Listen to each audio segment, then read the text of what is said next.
Marakkara panchayat UDF തെരഞ്ഞെടുപ്പ് committee office തുറന്നു. കാടാമ്പുഴ പടിഞ്ഞാറെ നിരപ്പിൽ തുറന്ന ഓഫീസ് പൂക്കയിൽ കുഞ്ഞാപ്പ ഹാജി ഉദ്ഘാടനം ചെയ്തു. 16-ാം വാർഡിൽ UDF സ്ഥാനാർത്ഥിയായി മത്സരിക്കുന്ന KP സുരേന്ദ്രന്റെ തെരഞ്ഞെടുപ്പ് കാര്യങ്ങൾക്കായാണ് ഓഫീസ് തുറന്നത്.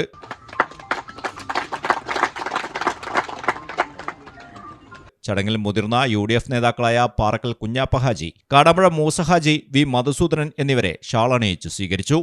വികസന മുരടിപ്പിന്റെ 15 വർഷങ്ങൾ എന്ന തലക്കെട്ടിൽ വാർഡിൽ നടപ്പിലാക്കുന്ന കാര്യങ്ങളുടെ പ്രകടന പത്രികയും ചടങ്ങിൽ പ്രകാശനം നിർവഹിച്ചു.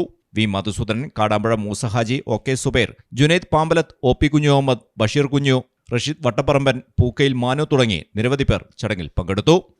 രാജ്യത്തിന്റെ അവസ്ഥ മാറി വരികയാണ്. ഇന്ന് ഇന്ത്യ രാജ്യത്തിന്റെ അവസ്ഥ ഏത് കുട്ടിക്ക് ചോദിച്ചാലും അറിയാം. ഇന്ത്യ രാജ്യത്ത് വളരെ പ്രയാസകരമായ ഒരു സംഭവങ്ങളിലൂടെയാണ് നമ്മളെല്ലാം നീങ്ങിക്കൊണ്ടിരിക്കുന്നത്. കേരളത്തിൽ അതുപോലെ 10 കൊല്ലമായി ഒരു ഭരണം, ആ ഭരണരംഗത്ത്. News bureau, Kadampuzha.